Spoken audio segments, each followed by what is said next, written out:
안녕하십니까 시청자 여러분, JBCN 뉴스 시작하겠습니다.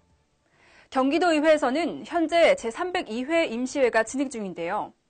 어제 있었던 경제과학기술위원회 1차 회의에서 모두 14가지의 안건이 상정됐는데 특히 킨텍스와 관련된 조례안을 두고 의원과 집행부 사이에 팽팽한 긴장감이 흘렀습니다.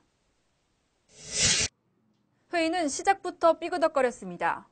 오전 10시부터 시작될 회의는 무려 4시간이 지난 오후 2시 40분이 돼서야 성원됐습니다. 14가지 안건을 두고 의원들 간의 사전 조율이 이루어지지 않아서입니다. 공무원들은 기다림에 지친 모습이 역력했습니다. 드디어 시작된 회의. 고양 킨텍스 지원에 관한 조례를 두고 의원들의 집중포화가 쏟아졌습니다. 집행부에서 올린 조례 개정 내용이 전반적으로 현실과 동떨어졌고 실제로 조례 목적에 대한 알맹이가 없다고 질책했습니다. 그러면 저희 조례는 필요 없습니다. 그러니까 지도 감독 권한을 행사하는 그쪽 시에서 조례 만들어서 집행하면 됩니다. 지원 조례라는 게 이게 의미도 없고요. 그래서 저희가 당장 이걸 좀 심의해야 되냐, 이것도 저는 굉장히 고민이 많다는 의견을 의원님들께 좀 드립니다. 의회에서 조례를 최종적으로 결정하실 수 있는 권한이 있지 않습니까? 그러니까 저희 집행부에서 조례안을 만들 때는 이런 부분은 지방자치법 때문에 넣지 않는 것이 좋겠다고 판단한 것이고요. 의원들의 목소리는 계속해서 높아졌습니다. 이번엔 행정사무감사 권한에 대해 쏘아붙였습니다. 저는 이 혼란이 온 부분에 대해서 우리 집행부의 잘못을 좀 지적하고 싶습니다. 지금 조례 미제정 시의 문제점들 이런 부분을 잘 이렇게 파악을 하셔가지고 우리 의원님들께 다시 한 번 더 조례 제정의 필요성을 얘기를 해주시기를 바라겠습니다. 만약 의원님의 말씀대로 하신다면 그 산하기관이라든가 모든 공공기관의 사무감사에 관해서 그 해당 조례에 다 집어넣어야 되는 것이 아닌가 하는 생각이 들거든요. 제가 보기엔 그건 맞지가 않다고 판단됩니다. 우리가 할 일은 별로 없네요, 그러면. 그렇진 않습니다. 신경 쓸 일이 뭐가 있어? 결국 의견 조율을 위해 회의는 정회됐습니다. 고양 시민이 먹고 살 터전을 만들어준 거잖아. 그 이제 신도시 20년이거든? 20년 동안 킨텍스 주변에 지금 어떻게 되어 있나? 완전히 황무지잖아, 지금. 뭐 1년, 2년 이렇게 중요한 게 아니라 자가당 계속 줘가지고 킨텍스를 발전시켜야 돼. 그리고 재개된 회의. 기나긴 조율 끝에 의원들은 조례안을 수정하는 것으로 의견을 모았습니다. 집행부 또한 이를 받아들여 결국 수정된 안건으로 가결됐습니다. 수정안 제1조 목적에 전시산업발전법, 국제위 산업 육성에 관한 법률을 명시하는 조문을 추가 수정하고요. 우리도 집행부에 다시 한번 좀 당부드리지만 킨텍스를 전략적인 경기도 전시산업 마이산업 육성 거점으로 지원해 주실 것을 당부드립니다. 경기도의회는 이날 킨텍스 안건 외에도 13가지의 안건이 다뤄졌는데 무인 항공기 산업의 육상 및 지원에 관한 조례안은 부결됐고 나머지 안건은 원안대로 무리 없이 원안 가결됐습니다. 네, 다음 소식입니다. 김득중 쌍용자동차 금속노조 지부장이 10일째 단식 투쟁을 이어가고 있습니다. 복직을 희망하는 단 한 명도 배제할 수 없고 기한이 명시되지 않는 단계적 복직을 수용할 수 없다는 입장인데요. 한세혁 기자가 김득중 지부장을 만나봤습니다. 덥수룩한 수염에 충혈된 눈. 오늘로써 단식 10일째를 이어가고 있는 김득중 금속노조 쌍용차 지부장입니다. 그의 단식 투쟁의 이유는 명료했습니다. 쌍용차 해고 노동자의 29번째 죽음을 막기 위해서.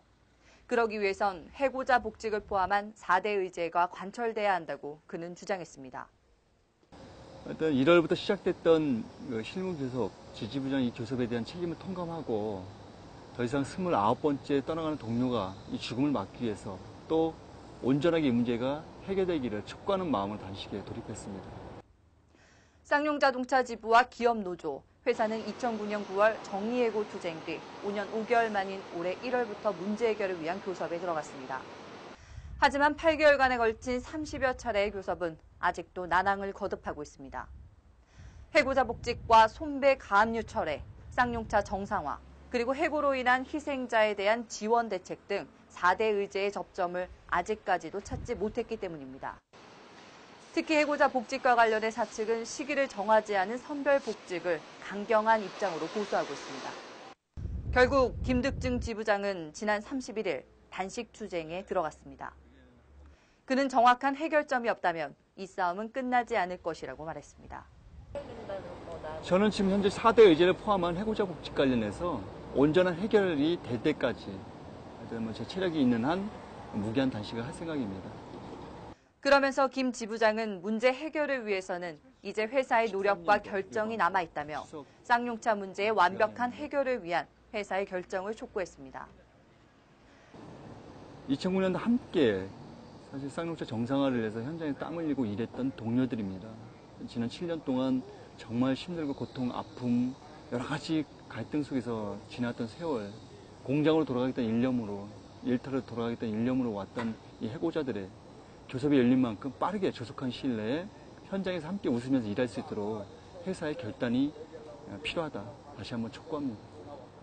이날 쌍용 자동차에서는 24번째 실무 교섭이 진행됐으며 앞서 지난 7일 쌍용 자동차 범국민대책위원회는 기자회견을 갖고 19일 쌍용차 공장 앞에서 범국민대회를 개최하겠다고 밝혔습니다.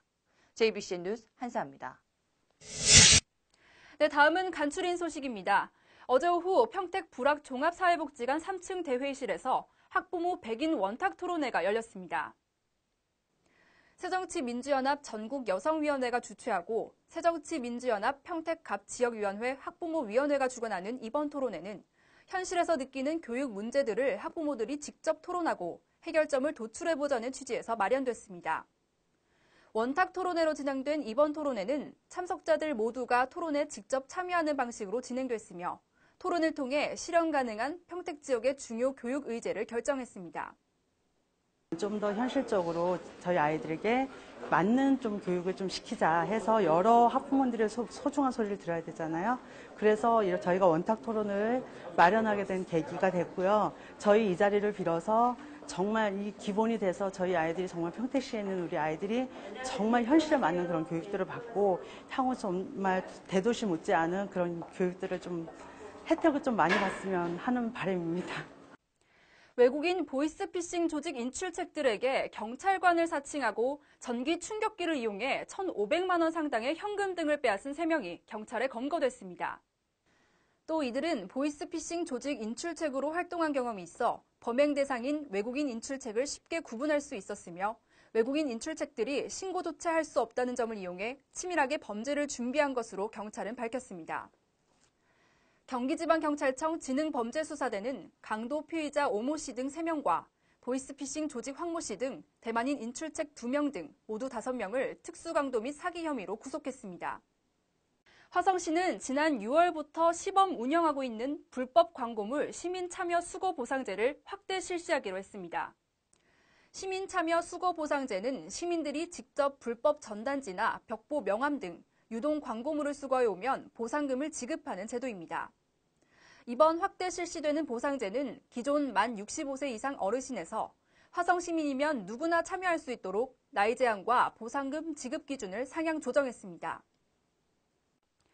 요즘 날씨를 보면 왜 가을이 천고마비의 계절이라고 하는지 알 것 같은데요. 내일도 전국에서는 대체로 청명한 가을 하늘을 만끽하실 수 있을 것 같습니다. 아침에는 선선하게 출발해 한낮에는 서울이 29도까지 오르는 등 덥겠습니다. 오늘까지 늦더위가 나타나겠고요. 내일부터는 기온이 낮아지면서 선선한 날씨가 이어지겠습니다. 지금까지 진행의 김윤희였습니다. 시청해주신 여러분 고맙습니다.